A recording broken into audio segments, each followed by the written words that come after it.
All right, let's get to Tory Lanez. A lot of you guys wanted me to talk about Tory Lanez.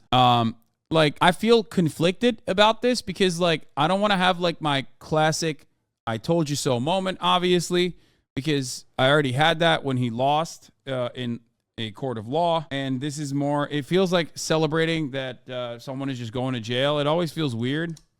There's not really too much to talk about, all things considered. I guess the only aspect of it is, like, is 10 years too much? A little bit. There's one element of it that I would like to cover, actually. Here, let's just watch. I'm a hot girl, as you guys know.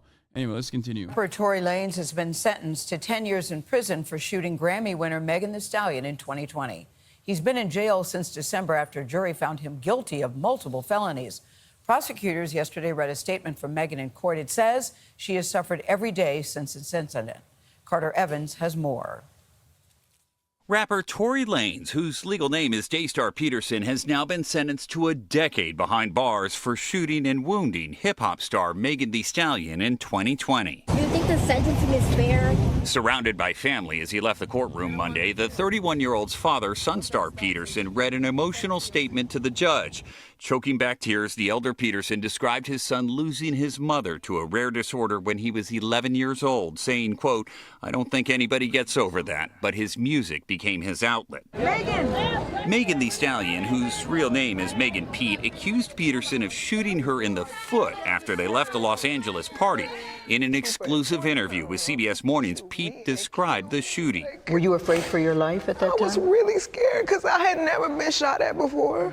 In an impact statement read by prosecutors during the sentencing, Pete said, "He not only shot me, he made a mockery of my trauma." That is the main reason why this, some may even say, that is the reason why this even happened. Because one of the wildest aspects of this case has always been the reality that Megan Thee Stallion literally fucking covered for him. Covered for Tory Lanez from the jump. Here's a tweet that I retweeted the other day. Still don't think I've ever seen self-sabotage like this before. Megan Thee Stallion didn't press charges and lied to protect them, and so he went on a strange campaign of trashing her in public, only for the state to then charge him and for it to end up like this. Never had to happen. What the fuck? What the absolute fuck? If you recall the incident, there were plenty of there were some inaccuracies or inconsistencies rather that the Tory Lanez supporters then weaponized against Megan Thee Stallion, which was insane because those inconsistencies only occurred because Megan Thee Stallion's original intention was to not put another black man in jail that she knows, which is crazy. That's crazy. How do you do that to a person? I mean, how do you get drunk and then like fucked up enough and be so ridiculous that you like fucking wave your gun around and actually shoot at a person? But beyond that, how do you, the music video refers to Cap, which Tory Lanez debuted on YouTube talking about Megan Thee Stallion. Hey, said the beef is over, that was motherfucking Cap. Don't need no fucking handouts. My dude could not have made the situation worse. You know what I mean? Like he could not, even if he tried. I don't think he physically could have made it worse for himself. It's a stallion's leg. Get it?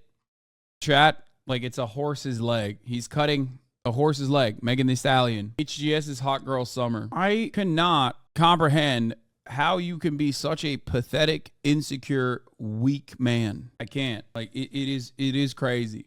Like shit like this.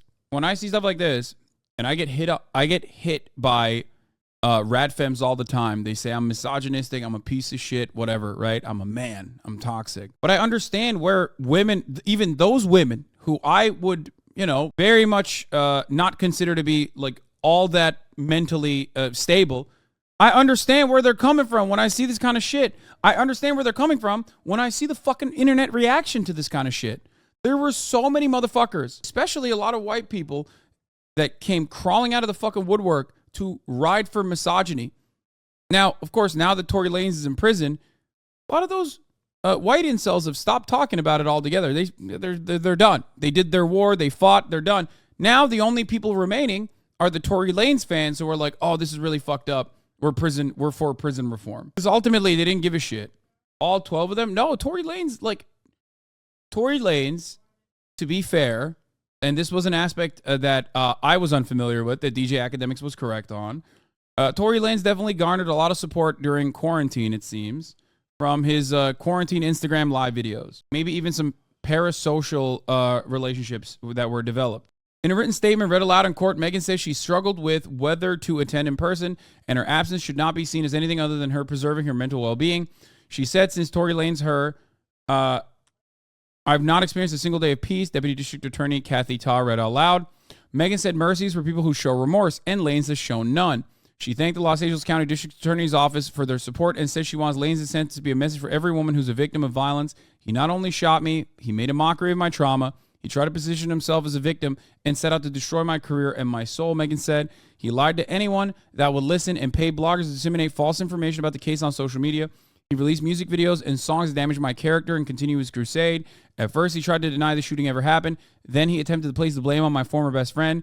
In his tantrum of lies, he's blamed the system, blamed the press, and as of late, he's using his childhood trauma to shield himself and avoid culpability. She said that Lanez must be forced to face the consequences. She said that Lanez must be forced to face the consequences of his heinous actions and face justice. Lanez continues to maintain his innocence. His lawyers argued he has an alcohol use disorder because of post-traumatic stress disorder and an anxiety disorder, and they asked he be released from jail on probation and into a residential substance abuse program. He's just a little guy. He's just a neurodivergent, minor-coded little guy. I remember when you talked about it first and people went on a hate, toxic gossip train against you in chat. Now everyone is still. Yeah. I mean, by the way, Your Honor, he's just a little guy was unironically one of the defenses that his team used. They were like, Your Honor, he's just a little guy. He can't shoot over the big SUV. How could this have even happened? I mean, they're supposed to hit every angle they can. That's what you're supposed to do. That's what your defense attorneys do in a situation like this. And one of them quite literally was that, oh, how is he gonna see over the big SUV door? Just a little guy. People are still being misogynistic to her over social media. Yeah. And that's probably never going to stop. But hopefully there will be a little bit of clarity for her, a little bit of closure for her. And ultimately, it'll get some of the dudes to shut the fuck up. There were plenty of people in my chat that were up my asshole. I haven't heard from them since. There was only one guy that we banned since I started talking about this that said, Hasan, you're a fucking clown ass. Last time I talked about this, there were so many chatters that were like, last time I talked about this, chatters were going fucking crazy. I 1v3'd DJ Academics and the fresh and fat guys. Where they at? He tried to position himself as a victim and set out to destroy my character and my soul. You look great. Thank you so much. Prosecutors have petitioned the court for a 13-year sentence, stating that Peterson showed a lack of remorse for the crime. L.A. County DA George Gascon spoke after the sentencing. There are many people in our community that endure acts of violence every day from people close to them and feel reluctant to come forward. I hope that Ms. Pete's bravery gives hope to those that feel helpless. Peterson maintained his innocence throughout the trial, and his lawyers plan to appeal his conviction. For CBS Mornings, I'm Carter Evans in Los Angeles. I think the harshness of the sentence was very surprising to some, but I keep thinking about Megan, who said people didn't believe her, guys, despite a police report, a medical report. She was humiliated and taunted. So I hope this gives her some kind of closure, too. Yeah. It actually blew my mind that so many people are quite literally defending this like situation where a person shot another person and they didn't kill them. So the witness, the main witness, is the victim who is alive and well to explain the circumstance. Like, I did not realize that you could ride that hard for misogyny. Okay? It's crazy. It's actually crazy. They're still just going on Twitter or Shade Room comments. Yeah, I know. I have seen it. I've seen it a lot. Wild.